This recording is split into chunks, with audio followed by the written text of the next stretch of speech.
Hello, it's your favorite sports Unc here. Don't forget to hit that subscribe button to join the fastest growing community on YouTube. Remember, Nightcap doesn't happen without you. So please subscribe or you're going to make Ocho cry.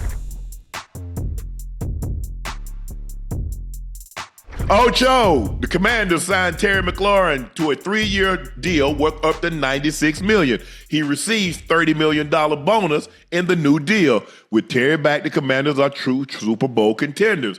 We got the list up there. You can see right there on average salary where guys are based at. Ocho, I said his, huh? I said 32. I say somewhere between 28 and 32. You was at 32. I said, I don't see him going north of DK, but hey, plus he's a little older, Ocho, and you don't want to be the team to set that precedent because I was reading today of the 24 guys that's got these new deals, only one is 30 years of age of older when signing them, and that's Tyreek. Tyreek is unique because Tyreek might be the oldest, but he outrun everybody that's on this list. Every last one. So with that being said, congratulations, Terry. Well-deserved 5 consecutive 1,000-yard seasons. He was second in the NFL in touchdown catches last year behind Chase, who won the Triple Crown.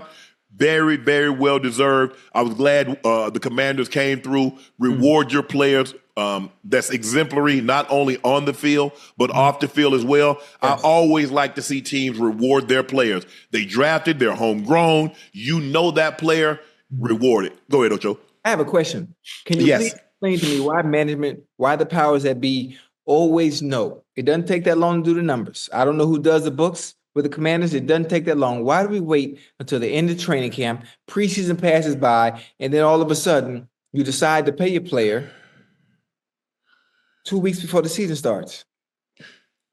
I don't understand. Without being privy to both sides, maybe he offered concessions. Maybe they came up a little. Remember, it was being reported he wanted north of what DK got. Yeah. DK was at 33. So maybe he dropped down. Maybe he lowered his ceiling. Maybe they lifted the floor. We don't know without being privy to both sides of the information. But at the end of the day, Ocho, you would like for it to be a little smoother transition, or like for things to go a lot smoother. But at the end of the day, isn't the job is to get the deal done? Yes. And I think he was dealing with an injury anyway. So I don't know how soon he was going to be able to practice. Now this gives him an opportunity, gives him a couple of weeks, work some of the dust out. He's going to be tired. He's going to be tired like a one-leg man in an ass-kicking contest. Yeah. Oh, yeah. Because I tell people all the time, Ocho, and you know this, you get in shape playing football. You can want all the wind sprints you want. That ain't football. Because you don't got no helmet, you don't got no shoulder pads, you don't got people tugging on you, and you ain't got cleats on your feet. Yeah.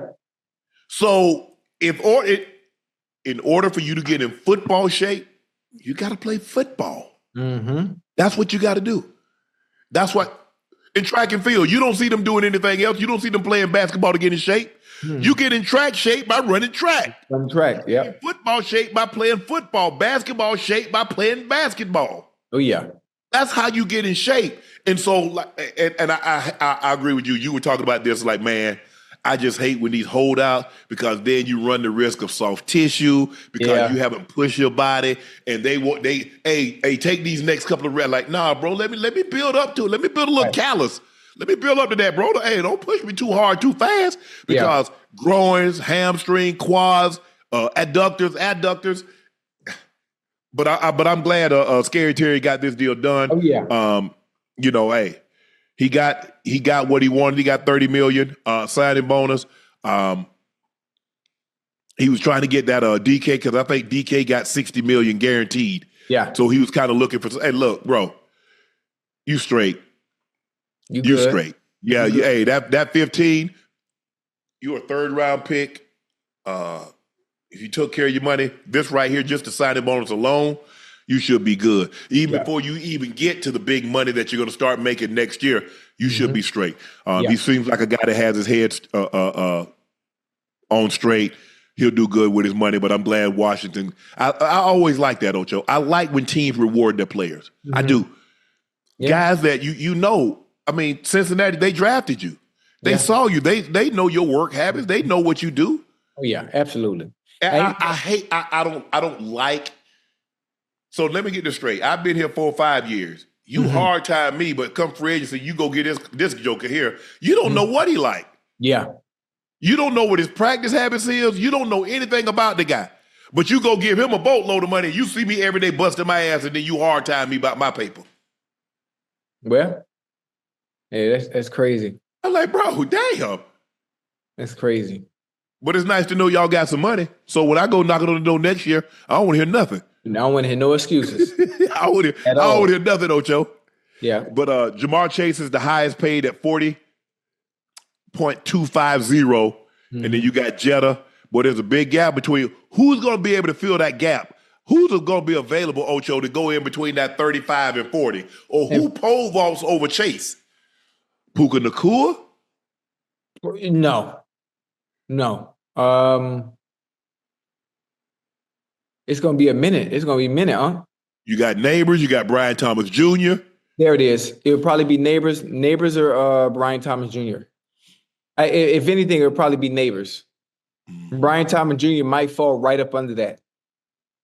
Right up under that. But the next person who I say Neighbors might get maybe 42, 43.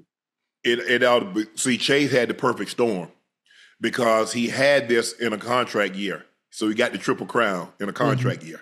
Yeah. So if you give him what he's asking for, maybe you get him for 35, 36, 37. But now, since you didn't, you got to tack on. You got to pay a tax. You got to pay a penalty tax. But listen, they bet against him. That's what they do. Yeah. I mean, it happens all the time. I wouldn't. You know why I wouldn't bet against him? Why? Because his best friend is the quarterback. Yeah. Hey, he gonna feed him. You gonna get it to him. Yes. And he got it to him too. Hey, I'd have sent him a Richard Mille. I got him a Patek. I'd have got him something real nice. Yeah, for sure. Hold on. Nico Collins already got paid? I think he did. Okay. Yeah. Yeah, so it'd be one of the young bulls. I don't know if they get to 40, but Malik Neighbors is they might because of the time, Ocho. Think about, so he got signed this deal this offseason. By the time they come up, that's gonna be 27. So that'll be 2 years, 3 years. So if price is going up. Yeah. It'll probably be Malik Neighbors and Brian Thomas. Yeah.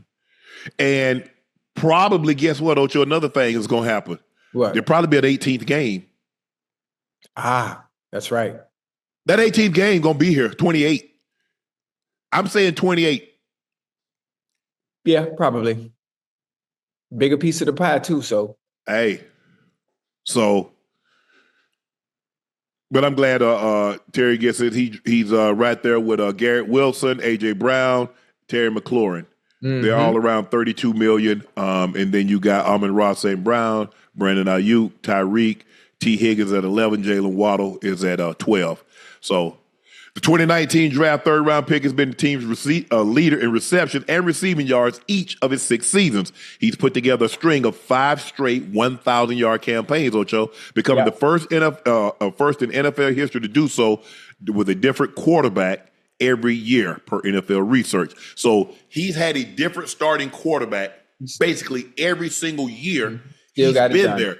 He's putting together kind of like what D-Hop did with Houston. It didn't even matter who D-Hop was. I could have been throwing to D-Hop, and he was going to be an all-pro. Yep. He had Deshaun. Now, when he got Deshaun, it really took him to another level. But it didn't matter if it was Case Keenum, if it was Brian Hoyer, if it was Brock Osweiler. D-Hop ain't give a damn who the quarterback was. D-Hop was putting in work on everybody. Everybody. So that's how D-Hop really made a name for himself, because he could have used every excuse, man. Give me a quarterback, like give me this or give me that. D-Hop said, nah, I got who I got. But y'all know I am who I am. Yeah. All you had to do was put the ball in the vicinity. I still don't believe this man, Bill O'Brien, traded D-Hop for a damn running back. I don't know what's wrong. You talk about a top. At the time, D-Hop had to be top 2, top 3 receiver. Yeah, absolutely. Now, if I'm not you traded him for a running back? Yeah, I think he wanted to get paid too, if I'm not mistaken, right? Yeah. Yeah, I mean that's always the deal. That's always the problem. And the running back is already out of the league, and D Hop's still going. Mm-hmm. He goes to Arizona, has great seasons. Mm-hmm. He's not the same D Hop that he once was. Yeah. But hell, who is at year 12? Unless you Jerry. Mm-hmm. Yeah, right. Everybody start to slow down year 12, 13, Ocho, if you're fortunate enough to play that long at the receiver position. Yeah. Only Jerry was still putting up crazy. Jerry had 1,200 yards at 40. Mm-hmm. What 40-year-old that's going to be playing? I mean, think about it. Jetta got to be 26. You think Jetta going to put up 1,200 yards in 14 years from now? Hell no. Hey, People don't realize how long that Ocho. People don't realize how long Jerry actually played. Yeah, very. And the numbers, you got to realize, what was that, 97? Mm-hmm. He tore his ACL the first game of the season, came back that same season. Yeah. He caught 2 touchdowns against us. The funny thing about it is his situation is probably a little different than everybody else, is because he was a focal point of the offense when it came to passing the ball. He was still the viable number one option. Yeah. So the targets and opportunities always presented itself. Now, most of the players, just in this day and age, when you reach a certain age or you hit 30, they start acting funny with you. Oh yeah, they find somebody else. They drafted somebody. Bingo, and they'll decrease your opportunities. They'll decrease your targets, and they'll say, "Oh, well, you lost a step. I ain't lose nothing. Don't play with me." They did it to him too. Huh? They drafted J.J. Stokes, and the next year, who they draft, Ocho? Your boy. Oh yeah. So it happened to everybody. Don't think because you Jerry. No. They looking to replace you. Mm-hmm. They looking. Yeah. And then T.O. put together that monster season. And they put together the monster season. And T.O. had that game against the Bears where he had 265 and 20 catches on Jerry Rice Day. Mm. The Bears say, nah, if somebody else can catch for 300 yards, get 30 passes. But it won't be him. You ain't touching it. And guess what? T.O. went crazy. Mm-hmm. T.O. went crazy. And as they say, the rest is history. Yeah. But it seems to me, Ocho, and we're going to talk about this a little bit with the Bengals, is that the team has all the leverage. Guys are not willing to miss $1 million. Guys are not willing to miss $800,000, $2 million. Guys are not willing to miss that kind of money, Ocho. Right. So although they might be in the right, I have a great foundation to stand on. I need to be compensated because I've outperformed the contract. I know this, you know this. If I had underperformed the contract, you would have released me. So I've outperformed the contract, compensate me. But very few guys are willing to risk. Now, I wouldn't miss the whole season. Probably I would come back 8 games because I want to get accredited, because if you miss the whole season, you lose accreditation. You don't get credit for that season. So you got to get at least 8 games, Ocho, in order to get credit for the season. Right. But, Ocho, guys ain't really trying to miss no $9, $10, $12 million. Nah. So, and so that's the leverage that the teams have, and they know it. They know you're not going to miss that money. See, Jerry knows. Jerry says, all that off. Jerry gonna go to the bank and say, "Hey, check this out. I'm gonna be a little slow this month, so I'll probably catch y'all in October." Okay, Mr. Jones, because they saw Jerry just got a check for $432 in March. Absolutely. So they'll put that down the road. I can't go to my kids' school and say, I'm a little behind this month. Can y'all? No, Mr. Sharpe, we're going to need that $3,000 child care. We're going to need that $15,000 for school, private tuition. They'll give those guys the benefit of the doubt. Yeah.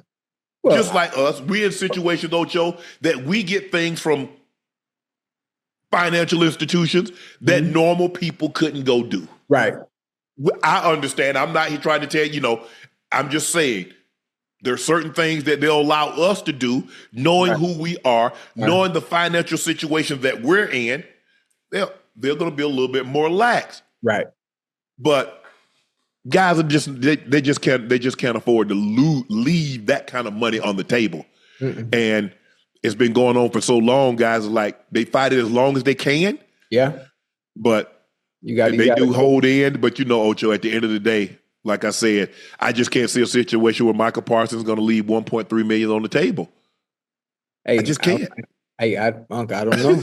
Hey, because think about it, $1.3 million and Texas.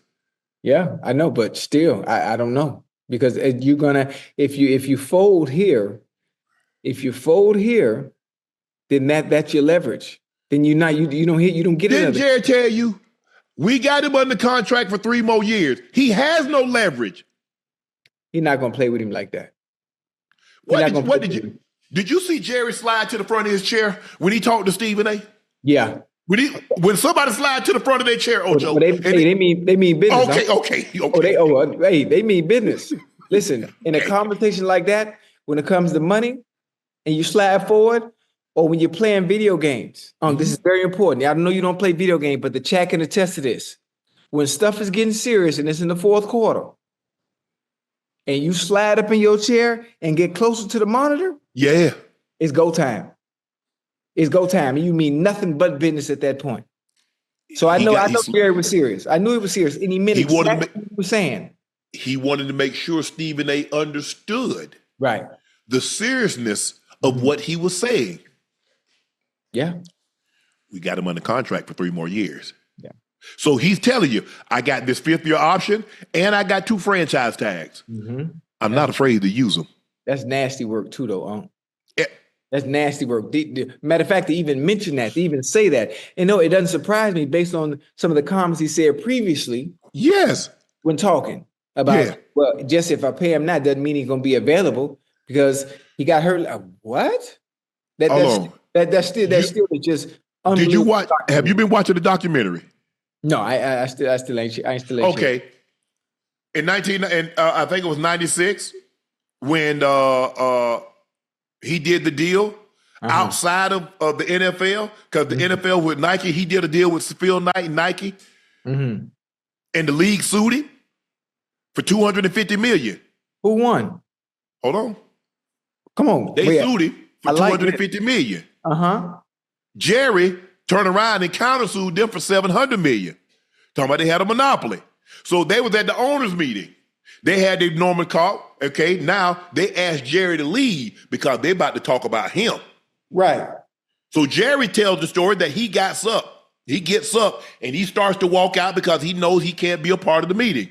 Right. He said, I know, guys, you guys are suing me for $300 million and you're going to try to take my ball club. He said, I know that's what y'all going to do. He said, but I tell you what, I'm suing you for $700 million. And if I win, I'm going to collect every effing cent. Wait, wait, hold on. He got cojones like that? He says, I know what y'all trying to do. He said, but if I win, I'm going to collect I don't care how long it takes, I'm going to collect every effing cent. Time out. What's the cowboy documentary on? Netflix. Man, I'm finna watch this tonight, boy. How many episodes? It's like 8 episodes. Oh, I got to see that. Yeah. Hold on, Paul Tagliabue went for that? What you gonna do? Because at the end of the day, look, them owners, legal fees are coming out of their pockets. Right. That's why every time they're like, hey, the longer something goes on, litigation goes on, those billable hours. I know a little something about billable hours.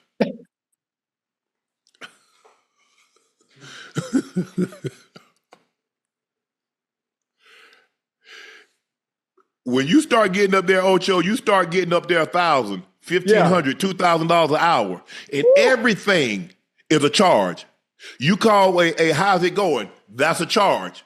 Right. They go down there and file. That's a charge. They answer a motion. That's a charge. Jesus. You in court. That's a charge. But that's a different ball game too, Unc. See, Jerry was saying, hold on. Jerry said, hold on. I'm doing 4 times what anybody else is doing, but I'm getting 1/30th of it. No more. Oh, that's crazy. No more. Oh, that's crazy. Look, the one thing that the NFL don't like get sued. That's why they kind of let this left Al alone. Al said I'm going to LA. Nah, Al, you can't do that. Mm-hmm. I'll sue you. Al said I'm going back to Oakland. Al, you can't do that. I'm gonna sue you. I'm excited now. How did the end? How did the story end with the NFL and Jerry? Jerry is the only one that's not a part of the revenue sharing when it comes to merchandise, when it comes to that stuff. So he pockets everything. Everything. That's the Dallas Cowboys. The NFL said they own the logo. Right. Jerry said, no, you don't. I believe that.